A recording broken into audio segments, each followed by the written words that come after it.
Hello. In this video, you will observe two encounters between Dr. Catic and Mrs. Smith. Mrs. Smith is a 75-year-old woman with multiple chronic conditions who presents with symptoms that are interfering with her daily life.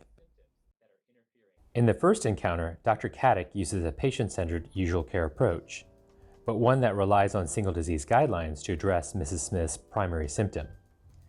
They touch on a key fear of Mrs. Smith's and develop a treatment plan, but it's unclear if this plan aligns with what matters most to Mrs. Smith. In the second encounter, Dr. Catic starts with health priorities that Mrs. Smith has identified previously. After confirming Mrs. Smith's health priorities and then considering her current care, Dr. Catic uses a set of strategies to align treatment options with Mrs. Smith's health priorities. After viewing both encounters, see if you can spot which approach better aligns Mrs. Smith's health priorities with her health care. Hello, Mrs. Smith. It's good to see you today. What brings you in to see us? Hello, Dr. Catic. Well, I'm having trouble with my breathing again. It just goes away, the breath. Oh, I hate to hear that. Tell me a little more. When did you notice this starting?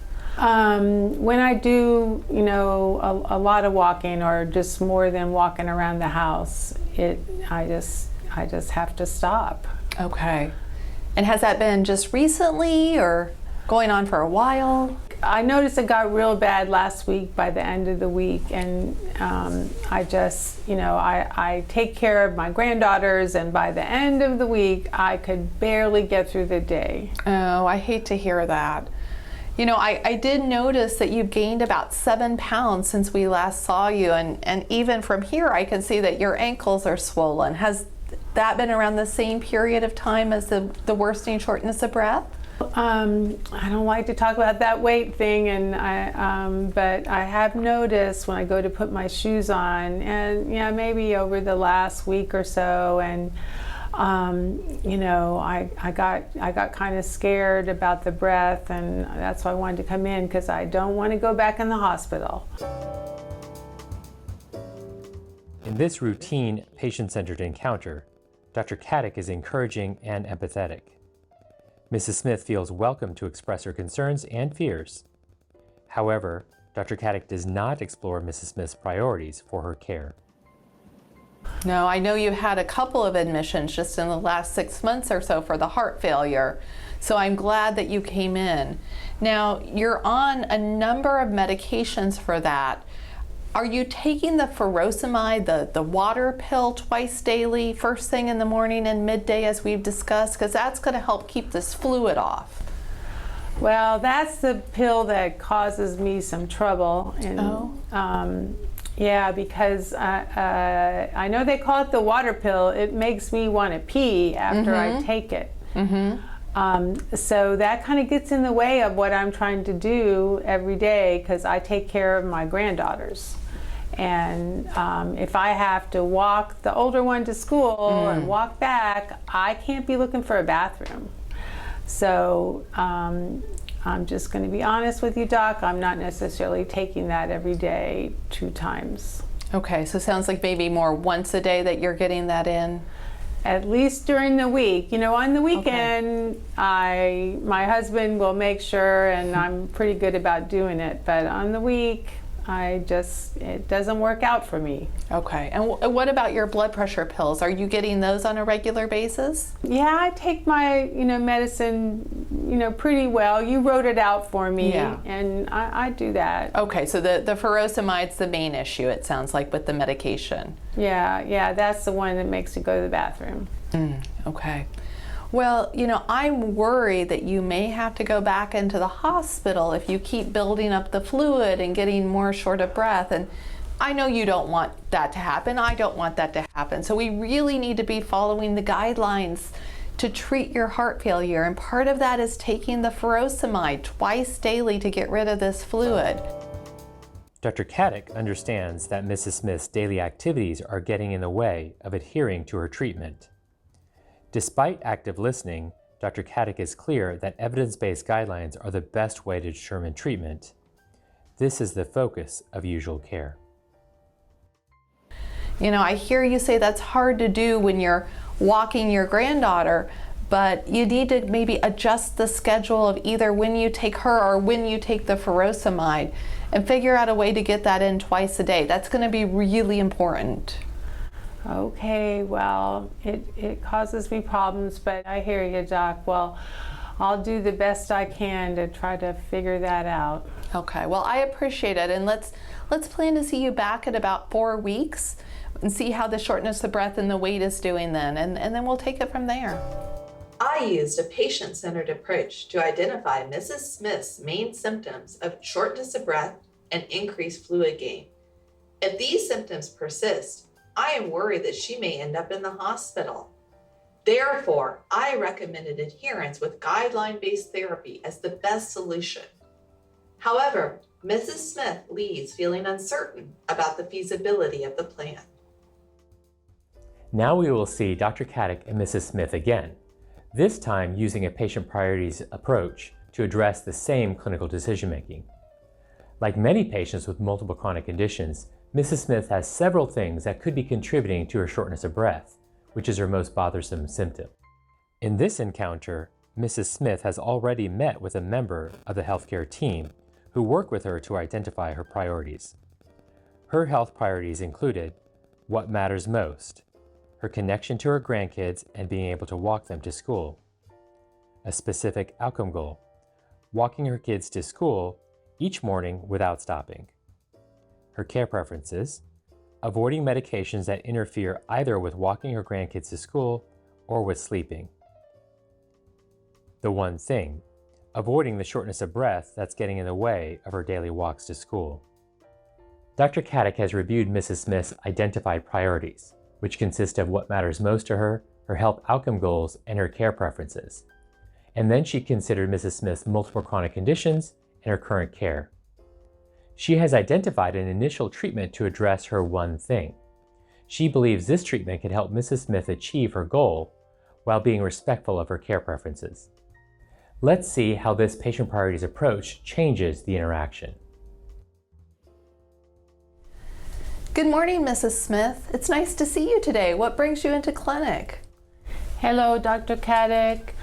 I am running out of breath again. My breath is short and I just don't want to have it be and take me to the hospital again. Oh, I'm so sorry to hear that. So you're feeling more short of breath. Can you tell me when you're noticing this? Well, I notice it mostly when during the daytime when I'm taking care of those granddaughters and I'm walking. Oh, I remember you have two little granddaughters and you watch them when your daughter's at work. Is that right? That's right. You have a good memory. I'm in charge from 7:30 to 2:30. I have to get the older one to school and I need to take care of the little one. She's only 3 during the day. Okay. So I remember how important your family is to you and your grandchildren, but it sounds like being able to walk to get your oldest granddaughter to school and then to walk back home is really important to you, but that the shortness of breath is causing problems with that. Dr. Catic reiterates the previously identified specific, realistic, and meaningful outcome goal and how shortness of breath is getting in the way of this priority. Yeah, that is my most important job. My daughter has to work and I have to walk, I have to get them to school, and the first grader wants to be there on time. Of course, okay. Now, kind of going along with that, I noticed that you've gained about 7 pounds since we last saw each other, and even from here, I can see your ankles are a little bit swollen. Well, I don't like to talk about that weight thing too much, but yeah, I notice when I go to put my shoes on that, my feet are kind of puffy and my legs, and once I get going, I don't bother with that so much, but I really can tell it with my breath. Okay. Now, Mrs. Smith, you're on the water pill, the furosemide, it's called, twice daily for your heart failure. How are you doing in terms of taking that on a regular basis? Well, I know that water pill, you talk to me and the hospital talk to me, but you know, y'all have to understand that that water pill makes me pee. Mm-hmm. So I don't always take it the way you wrote down for me to do. Dr. Catic asked Mrs. Smith about daily trade-offs related to a potential treatment for her symptoms impacting her identified priority. Okay, so can you share with me how you take it normally? So, well, the big bad problem with it is in the morning when I have to walk the girls. So I just can't be stopping to go to the bathroom, you know, to do that. So I've got to get through that. So I don't take it when I get up, except for on the weekend. Okay. Okay, then do you take the second dose, the midday dose? Yeah, I usually try to do that, but I was thinking I should take one, you know, the first one, but then the second one was starting to keep me awake at night. And so, you know, to tell you the truth, Doc, it's kind of all mixed up now, but I try to, you know, at least take it, you know, once, but not too close to when I go to bed, because that makes me pee at night. So that sounds like a problem, and you know, maybe one of the reasons that you're building up this fluid and feeling short of breath and having this swelling. Hearing what you're telling me today, it sounds like it's really the most important thing to you is to be able to take care of your granddaughters, and specifically to be able to walk to get the oldest one to school and get back home. Here, Dr. Catic uses Mrs. Smith's priorities as the focus of her communication and decision-making about potential treatments, a PPC decisional strategy.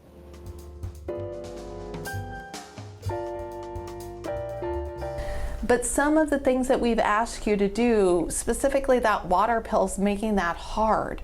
So I want to think with you about maybe some tweaks we can make to make this easier.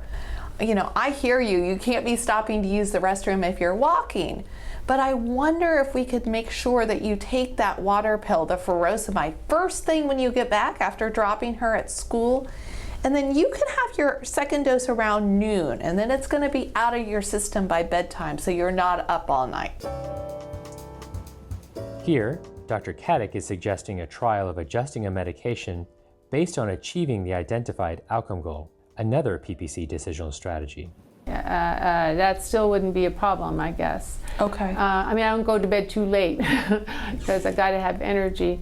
Yeah, well, I've got to do something about this breath. We're going to move the furosemide, the water pill dosage. You're going to take your first dose when you get home from walking them to school and the second dose around noon. And then I'm going to follow up with you in 4 weeks. And our goal is going to be to see if you're walking the girls to school with less shortness of breath. And that's how we're going to know if this plan worked or not. I used Mrs. Smith's own health priorities as a basis for communication and decision-making about changes in treatment. Understanding her care preferences, we agreed to a serial trial to adjust her water pill treatment. At her follow-up appointment, we'll judge the change based on how successful she's been achieving her outcome goal of walking her grandkids to school daily without stopping due to shortness of breath. What differences did you note between these two encounters? Which one better aligns with what Mrs. Smith wants for her healthcare? In the first encounter, Dr. Catic's recommendations rely on evidence-based guidelines without considering how treatment interferes with achieving what matters most to Mrs. Smith. Dr. Catic and Mrs. Smith are not aligned in how they will judge if the treatment is effective. Furthermore, Mrs. Smith seems unsure about Dr. Catic's treatment recommendation. In contrast, the second encounter is focused on and guided by Mrs. Smith's identified priorities. They agree to do a serial trial of a treatment they believe can help Mrs. Smith to better achieve her priority of walking her grandkids to school every day. Walking all the way to school without stopping due to shortness of breath is how Mrs. Smith will determine if the treatment is working. A patient priorities aligned approach like the one we saw in the second encounter is a subtle but important shift in the way we make decisions for older adults with multiple chronic conditions.